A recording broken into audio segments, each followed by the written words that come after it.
దీర్ఘకాల వ్యాధులకు 20 ఏళ్ల అనుభవం ఉన్న అత్యుత్తమ హోమియోపతి వైద్యం మాస్టర్ హోమియోపతి.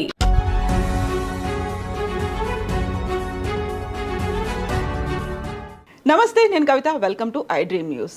తెలంగాణలో ఎన్నికలు జరుగుతున్న వేళ పార్టీల గురించి, నాయకుల గురించి, వాళ్ళ స్ట్రెంగ్స్ ఏంటి, వీక్నెస్లు ఏంటి అనేటువంటి చర్చ మొదలైపోతుంది. ప్రస్తుతం మనతో పాటుగా ఉన్నారు సీనియర్ పొలిటికల్ అనలిస్ట్ ప్రకాష్ గారు. మనం మాట్లాడుకోబోతున్నటువంటి వ్యక్తి వ్యవసాయ శాఖ మంత్రి అయినప్పటికీ కూడా నీళ్ల నిరంజన్ రెడ్డిగా పేరు తెచ్చుకున్నటువంటి సింగిరెడ్డి నిరంజన్ రెడ్డి గారి గురించి.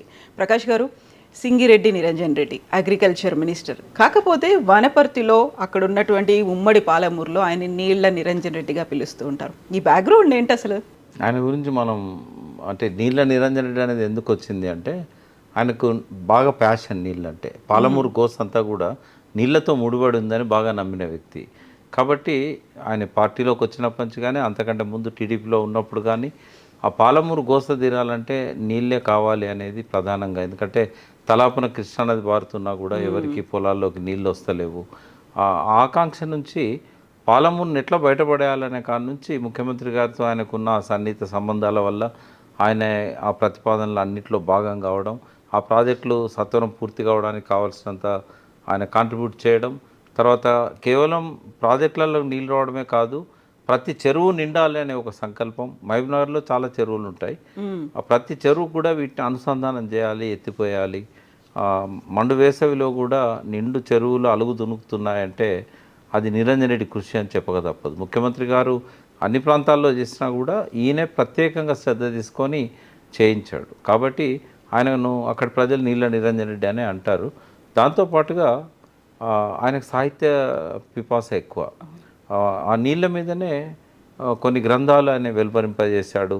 తర్వాత కవులందరినీ తీసుకెళ్ళి ఒక దినమంతా కవి సమ్మేళనం పెట్టించి అందులో వాటర్ మీదనే ఎక్కువ వచ్చాయి. ఆ జల కావ్యం ఇట్లాంటివన్నీ కూడా ఆయన ప్రింట్ చేశాడు ఆయన సొంత ఖర్చుతోని. అట్లా వాటర్కు ఆయనకున్న అనుబంధం, పాలమూరు గోస, ఆ ప్రాజెక్టులు వీటన్నిటితో ముడిపడి ఉన్నది. కాబట్టే నీళ్ళ నిరంజన్ రెడ్డి అని అన్నారు ఆయన్ని. నిరంజన్ రెడ్డి గారి గురించి కొంచెం వెనక్కి వెళ్తే, ఆయన కూడా విప్లవ భావాలతోని తన రాజకీయ జీవితాన్ని ప్రారంభించిన వ్యక్తి. 1978 నుంచి తెలుసు నాకు. ఆయన సర్దార్ పటేల్ కాలేజీలో గ్రాడ్యుయేషన్ చేస్తున్నప్పటి నుంచి తెలుసు. అప్పుడు నేను ఇందాక చెప్పినట్టుగా ఆ పీడిఎస్ డిఎస్ఓకి జరిగిన ఘర్షణ అప్పటి నుంచి కూడా నిరంజన్ రెడ్డిని నేను చూస్తూ ఉన్నాను. తర్వాత టీడీపీలో ఆయన ప్రయాణం మొదలు కావడానికంటే ముందు వనపర్తిలో డాక్టర్ బాలకృష్ణ గారు అని ఉండేవారు. ఆయన విప్లవ సాహిత్యాన్ని, విప్లవ కవులతోని బాగా అనుబంధాన్ని పెంచుకున్నాడు. శ్రీశ్రీ గారిని తీసుకొచ్చి వనపర్తిలో ఆయన మీటింగ్స్ పెట్టేవాడు. ఆయన చాలామంది సంతానం, అందులో ఆయన కూతురు వాసంతి, ఆయనను నిరంజన్ రెడ్డి గారు పెళ్లి చేసుకున్నారు. సో ఒక రాజకీయ నేపథ్యం కలిగిన కుటుంబం ఆమెది. అంటే ఏమాత్రం రాజకీయాలతో సంబంధం లేని కుటుంబం నిరంజన్ రెడ్డి గారిది. కానీ ఆయన కూడా చిన్నప్పటి నుంచే విప్లవ భావాలన్నిటివి రావడం వల్ల అంచెలంచెలుగా ఆయన రాజకీయాల్లో ఎదిగాడు. ఆయన పనిచేసే పార్టీలో అగ్రనాయకునికి ఆయన కొరియర్గా పనిచేశాడు. అంటే ఆ స్థాయిలో ఆయన సంబంధాలు విప్లవ పార్టీలో ఉండేది. ఆ తర్వాత రాజకీయ పార్టీలోకి వచ్చాక టీడీపీలో చంద్రబాబు నాయుడు దగ్గర కూడా తనకు ఒక ప్రత్యేక స్థానాన్ని ఆయన ఏర్పాటు చేసుకున్నారు. సో అక్కడ ఆయన బహుశా వనపర్తిలో చంద్రశేఖర్ రెడ్డి గారు ఒక బలమైన క్యాండిడేట్ కాబట్టి నిరంజన్ రెడ్డి గారికి అప్పుడు అక్కడ అవకాశం రాలే. కానీ ఆయనకు చైర్మన్గా ఇచ్చారు. ఖాదీ గ్రామోద్యోగ కార్పొరేషన్ ఒకటి ఉంది, మాసప్ ట్యాంక్, దానికి ఆయన చైర్మన్గా పనిచేశారు. కేసీఆర్ గారితో ఆయన పరిచయం టీడీపీలో ఉన్నప్పటి నుంచి. సో టీడీపీలో ఇక్కడ టీఆర్ఎస్లో తొలి నాళ్ళల్లో తెలంగాణ గురించి చర్చ జరిగినప్పుడు నిరంజన్ రెడ్డి గారు మొట్టమొదటిసారిగా ఈ చర్చల్లో పాల్గొనడం, ఆ పార్టీ పెట్టిన తొలి రోజుల్లోనే ఆయనే ఆ మహబూబ్ నగర్కి ఇన్ఛార్జ్ తీసుకొని అక్కడ సమావేశాలు పెట్టేయడం. మొట్టమొదటి జిల్లా సభలు కరీంనగర్ సింహగర్జన తర్వాత మహబూబ్ నగర్లోనే జరిగింది. దానికి ఆయన ఆధ్వర్యంలోనే జరిగింది. సో అట్లా ఆయనకు తెలంగాణ కావాలనే ఆకాంక్ష కారణం వాటర్. ఈ సమైక్య రాష్ట్రంలో పాలమూరు గోస తీరదు, కన్నిటి కష్టాలు పోవు, మనకు నీరు రావాలంటే తెలంగాణ రావాలి అని ఆయన నమ్మి కేసీఆర్ గారితో కలిసి ప్రయాణం ప్రారంభించారు. ఆయన అడ్వకేట్గా అక్కడ చాలా పేరున్న వ్యక్తి, న్యాయవాద వృత్తిలో ఉన్నాడు. హైకోర్టులో కూడా కేసెస్ చూసేవాడు. హైకోర్టులో అటెండ్ కావడానికి ఇక్కడ కూడా ఆయన ఫ్యామిలీని షిఫ్ట్ చేసి హిమాయత్ నగర్లో ఉండేవాడు. సో పెద్దగా డబ్బున్న కుటుంబం కాదు, కొద్దిగా ఆస్తిపాస్తులు ఉన్నా కూడా అంతగా అదనపు ఆదాయం ఏమీ లేదు ఆయనకు. అడ్వకేట్ వృత్తిలో వచ్చే డబ్బులతోనే ఆయన మనుగడ సాగించేవాడు. నాన్ కరప్టెడ్, ఆయన ఏ రకమైన అవినీతికి టీడీపీలో ఉన్నప్పుడు కానీ టీఆర్ఎస్లోకి వచ్చినాక కానీ మంత్రిగా కానీ ఆయన మంచి లక్షణాలున్న వ్యక్తి. ఆయనకు నేర్చుకునే తత్వం ఉంది, బాగా స్టడీ చేస్తాడు. మంత్రిగా ఉన్నా కూడా ఒక వ్యవసాయ శాఖే కాకుండా అన్ని రంగాల పట్ల అతను నాలెడ్జ్ తీసుకుంటాడు. ఆయన స్టడీ చేయడమే కానీ డిస్కషన్స్ కానీ ప్రపంచవ్యాప్తంగా ఎక్కడ సెమినార్స్ అయినా కూడా వాటికి అటెండ్ అవుతుంటాడు, ఆ జ్ఞానాన్ని సంపాదించుకుంటాడు. సో ఈ ఎదగాలనే తత్వం అనువనువున ఉన్న వ్యక్తి నిరంజన్ రెడ్డి గారు. తర్వాత ప్రజల పట్ల ఆయనకున్న ప్రేమ, బాధ్యత, వారితో ఉన్న నిత్య సంబంధాలు ఆయనను ఒక ఎన్నికల్లో ఓడిపోయినా కూడా 2014లో మళ్ళీ గెలవడానికి అవే పునాదిగా మారినాయి. సో అంతకుముందు ఆయన కోల్హాపూర్లో కంటెస్ట్ చేసినట్టు 2009లో, అప్పుడు టీడీపీ టీఆర్ఎస్ అలయన్స్లో వనపర్తి టికెట్ రాకపోయేసరికి ఆయన కోల్హాపూర్లో చేసి ఓడిపోయాడు. తర్వాత మొదటి ఎన్నికల్లో కూడా ఆయన ఓడిపోయాడు. ఆ ఓటమి నుంచి ఆయన అనుభవాలు నేర్చుకొని రెండోసారి మంచి బలమైన అభ్యర్థిగా ఆయన మంచి మెజార్టీతో గెలిచాడు. అప్పుడు ఆయన ఆ 5 ఏళ్ల కాలంలో ప్రణాళిక సంఘానికి వైస్ చైర్మన్గా ఉన్నా కూడా ప్రతిరోజు కాన్స్టిట్యున్సీలోనే ఉండేవాడు.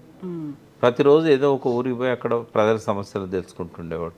అక్కడ ఎమ్మెల్యే కాకపోయినా ఎమ్మెల్యే కంటే ఎక్కువగా ఆయనకే ఆ ప్రజలు వచ్చి సమస్యలు చెప్పుకునేవారు. అధికార పార్టీలో ఉన్నాడు కాబట్టి ఎమ్మెల్యే కన్నా ఏం తక్కువ చేయలేదు ఆయన.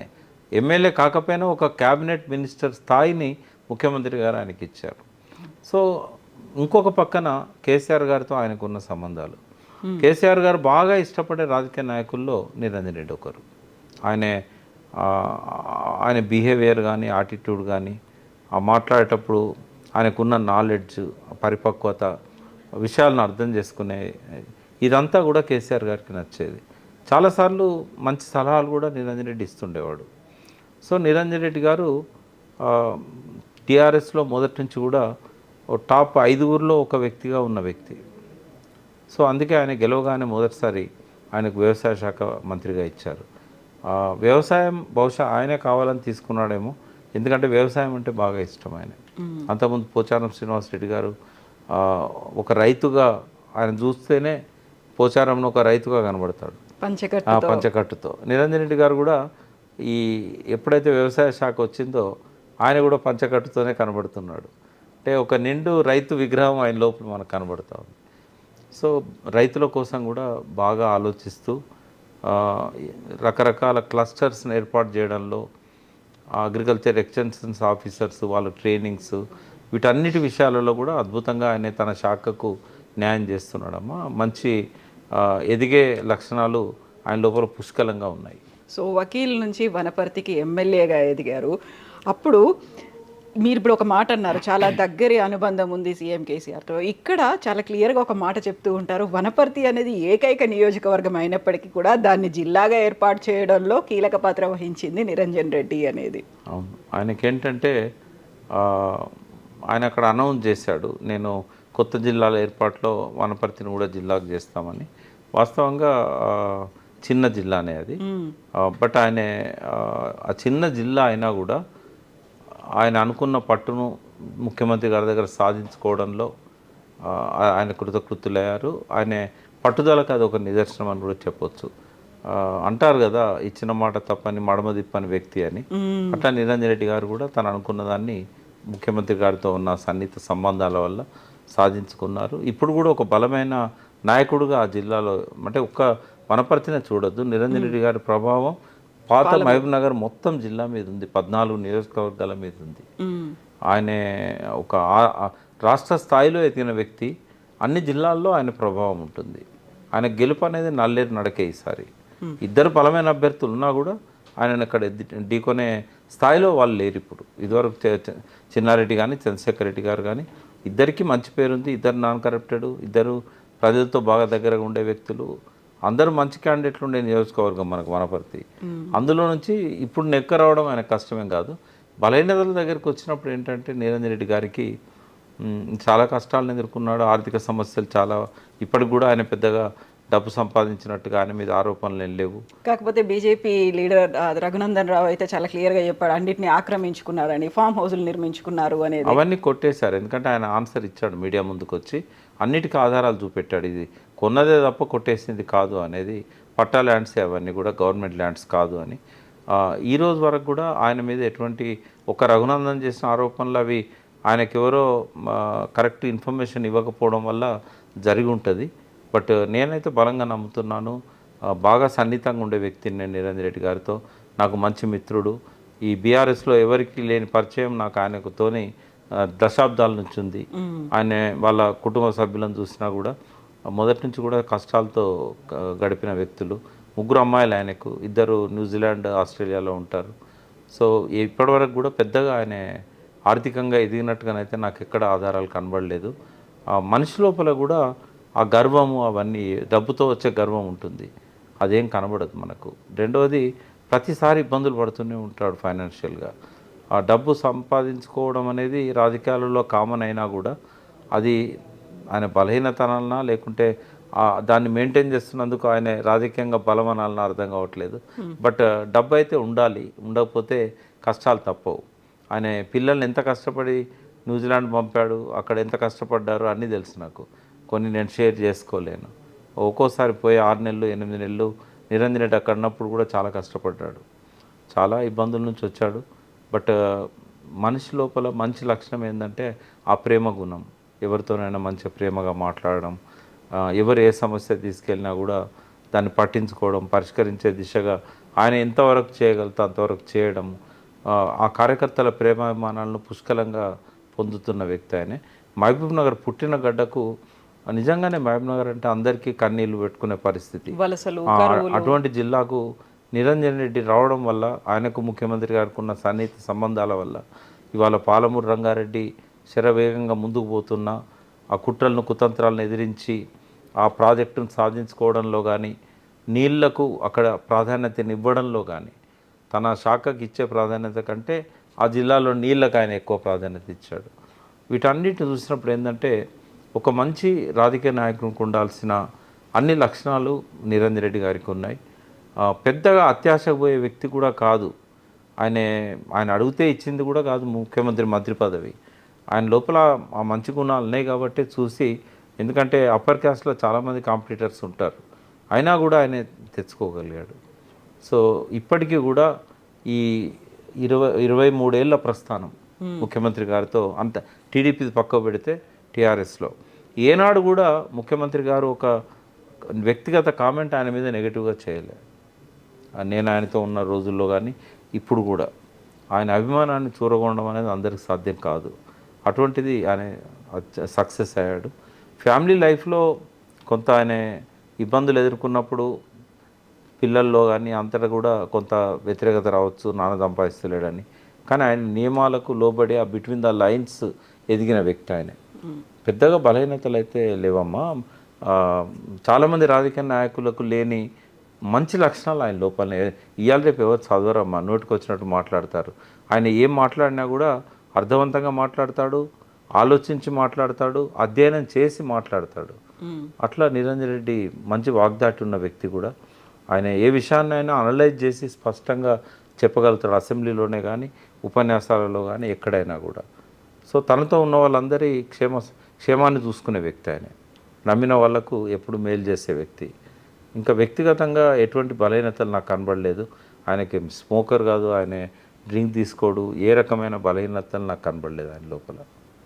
సో మీకు నీళ్లతో అనుబంధం ఉంది, నిరంజన్ రెడ్డి గారికి నీళ్లతో అనుబంధం ఉంది. ఇప్పుడు రీసెంట్గా పాలమూరు రంగారెడ్డి ఎత్తిపోతల వచ్చిన తర్వాత పాలమూరు పచ్చబడ్డది అనేది ఉంది.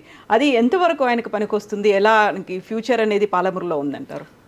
వాస్తవంగా అంతకుముందు ఈ కల్వకుర్తి, నెట్టెంపాడు, భీమా, కోయిల్ సాగర్ ఆ పెండింగ్లో ఉన్న ప్రాజెక్టులను పూర్తి చేసినందుకే, ఆ ఎత్తిపోతల ద్వారా ఆయన చెరువులను నింపుకున్నందుకే ఆయన నీళ్ళ నిరంజన్ రెడ్డి అని పేరు వచ్చింది. ఇది అదనం. ఇప్పుడు పాలమూరు రంగారెడ్డిది అదనం. అయితే ఇప్పుడు ఏ జిల్లాలోనైనా టీఆర్ఎస్ కొంత ప్రతికూలత ఉంది, కానీ మహబూబ్నగర్ జిల్లాలో 14 సీట్లకు 14 సీట్లు గెలిచే అవకాశం ఇవాళ పాలమూరు ప్రజలు ఇస్తున్నారు. నేను బలంగా నమ్ముతున్నాను అన్ని స్థానాలు గెలుస్తారని. అంత రావడానికి కారణం నీళ్ళే. ఆ నీళ్లకు నిరంజన్ రెడ్డికి ఉన్న సంబంధం, అనుబంధం, అది ఆయన ఒక్క నియోజకవర్గానికే కాకుండా ఆయనే కృషి వల్ల, ముఖ్యమంత్రి గారు ఆయనతో ఉన్న సంబంధం వల్ల, ఆయన చెప్పిన ప్రతిదీ ఆయన అనుమతించడం వల్ల ఇవాళ మొత్తం 14 సీట్లు గెలిచే అవకాశం ఆ జిల్లా ఒక్క జిల్లాలోనే వచ్చింది. మిగతా ఏ జిల్లాల్లో కూడా ఒకప్పుడు కాంగ్రెస్ కంచుకోట, అది అంతకుముందు టీడీపీ కంచుకోట, ఇప్పుడు అది టీఆర్ఎస్ కంచుకోట. బీఆర్ఎస్ పార్టీకి ఒక చెక్కు చెదరని దుర్గంగా ఇవాళ మహబూబ్నగర్ జిల్లా ఉందంటే నిరంజన్ రెడ్డి కృషి ఉంది అందులో. డెఫినెట్గా ఆ క్రెడిట్ ఆయనకు ముఖ్యమంత్రి గారు ఇస్తారని నేను అనుకుంటున్నా. ఆయన చేసి చూపిస్తారు కూడా. ఎస్ అండి, thank you so much Prakash గారు. థ్యాంక్ యూ అండి, థ్యాంక్ యూ.